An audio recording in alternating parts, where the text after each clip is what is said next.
দশম শ্ৰেণীৰ ছাত্ৰীক ব্লেডেৰে আক্ৰমণ, নাবালিকা ছাত্ৰীক দুৰ্বৃত্তৰ আক্ৰমণ, বিহালী সমষ্টিৰ ধেমাজিবাৰী ডেকা পথাৰত চাঞ্চল্য। আজি পুৱা 7মান বজাত এটা অচিনাকি দুৰ্বৃত্তৰ দলে টিউচনলৈ গৈ থকা অৱস্থাতে এগৰাকী ছাত্ৰীক আক্ৰমণ কৰে। জানিব পৰা মতে নৱম শ্ৰেণীত অধ্যয়নৰত ডেকাপথাৰ গাঁৱৰ এগৰাকী ছাত্ৰীক কুহিয়াৰবাৰীলৈ টিউচন কৰিবলৈ গৈ থকা অৱস্থাতে এটা দুৰ্বৃত্তৰ দলে হঠাৎ আগচি ধৰে আৰু ব্লেডেৰে শৰীৰৰ বিভিন্ন স্থানত ফালি চিৰাচিৰ কৰি আক্ৰমণ কৰে। এই দলটো 3জন যুৱক আৰু এগৰাকী মহিলা আছিল বুলি ভুক্তভোগী ছাত্ৰীগৰাকীৰ পৰা জানিব পৰা গৈছে। তাৎক্ষণিকভাৱে ৰাইজে জিনজিনীয়া আৰক্ষীক অৱগত কৰাৰ পিছত পুলিচ আহি সেই স্থানত উপস্থিত হয় আৰু ভুক্তভোগী ছাত্ৰীগৰাকীক স্বাস্থ্য পৰীক্ষাৰ বাবে লৈ যায়। এই খবৰটো বিয়পি পৰাৰ লগে লগে অঞ্চলটোত তীব্ৰ চাঞ্চল্যৰ সৃষ্টি হয়। শতাধিক পুৰুষ মহিলা জিনজিয়া থানালৈ গৈ অতি শীঘ্ৰেই দুৰ্বৃত্তৰ দলটোক কৰায়ত্ব কৰিবলৈ দাবী জনায়। ঘটনাস্থলীত ৰাইজৰ মাজত অসম সংগ্ৰামী চাহ শ্ৰমিক সংঘৰ বিশ্বনাথ চাৰ্কল সমিতিৰ সভাপতি নৰোত্তম চুন্দি, আচ্ছা আছুৰ বিষয়ববীয়াসকল উপস্থিত থাকে। আজি মানে আমাৰ ৰাতিপুৱা আমি শুনিছোঁ পটকে যে আমাৰ ছোৱালীবিলাক সদায় এই ৰাস্তাটো আহি টিউচন যায়, কেতিয়াবা সৰু ল'ৰাও আছে 2টা আৰু ছোৱালী আছে। আমাৰ কলেজ যোৱা হয় বা স্কুল যোৱা বা টিউচন যোৱা এই ৰাস্তা আমাৰ মেইন হয়। কিন্তু আজি আমি হঠাতে শুনিছোঁ 7টা বজাত যে আমাৰ ছোৱালী এজনীক তেনেকুৱা অঘটন ঘটিছে বুলি, কিন্তু আমি সঠিক হিচাপে আমি দেখা নাই। ক'বলৈ গ'লেতো এতিয়া আমি মানে আপোনালোকৰ কেনেকুৱা জনাম যে এতিয়া ৰাইজে চব আমাক এনেকুৱা হৈছে যে আমি ওলাই আহিছোঁ যে এনেকুৱা ঘটনা হৈছে, আমি যাওঁ তাত ক'ত হৈছে কি হৈছে সেই জেগাটো আমি চাই আহোঁ, মানে থানাক আমি জনাওঁ। সেই কথা লৈ আমি চব ৰাইজ ওলাই আহিছোঁ এতিয়া, কাৰণ এতিয়া ছোৱালীৰ অসুখৰ কাৰণে আমি ছোৱালীজনীক এতিয়া ঘৰত পঠিয়াবলগীয়া হৈ গ'ল। আমি থানাৰ পৰা এতিয়া ওলাইছোঁ, মানে ছাৰহঁতকো আমি কৈছোঁ যে ছাৰহঁতে আমি প্ৰুফ নোপোৱাকৈ আমি কেনেকুৱা এই শাস্তিটো দিব নোৱাৰোঁ বুলি সেই কথাটো জনাইছে।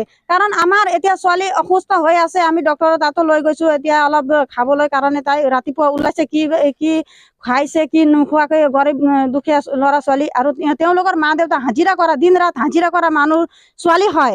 কাৰণ ছোৱালী যাৰে হওক আমাৰ হিন্দু সমাজত এইটো ঘটনা ঘটিয়ে আছে। আৰু সেই অলপ আগৰ দিনাও আমাৰ ডেকাপথাৰৰ পৰা হাইস্কুল গৈ আছিলে, তাতো আমাৰ ছোৱালীবিলাকে কৈছে যে এনেকুৱা হৈছে, আজি আমাক ভয় লাগিছে ৰাস্তাৰ পৰা আহোঁতে বুলি। এইটো ধেমাজিবাৰী মানে ডেকাপথাৰৰ ছোৱালী এজনী ৰাতিপুৱা তেওঁ সদায় চাইকেল লৈ টিউচন কৰিবলৈ যায়। সৰু ছোৱালী, ক্লাছ 9ত পঢ়া ছোৱালী। তো কুঁহিয়াৰবাৰীলৈ টিউচন কৰিবলৈ গৈ থাকোঁতে আজি ৰাতিপুৱা কোনোবা অচিনাকি 3-4জন ডেকা ল'ৰা আৰু সেই গ্ৰুপটোত এজনী মহিলা আছিল বুলিও শুনিছোঁ। গতিকে এজনী মহিলা আৰু 3-4জন ডেকা ল'ৰাই তেওঁক আগচি ধৰিছে আৰু মিছবিহেভ কৰিছে। তেওঁৰ আনকি ব্লেড লৈ পেলাই তেওঁক কটা চিঙাও কৰিছে।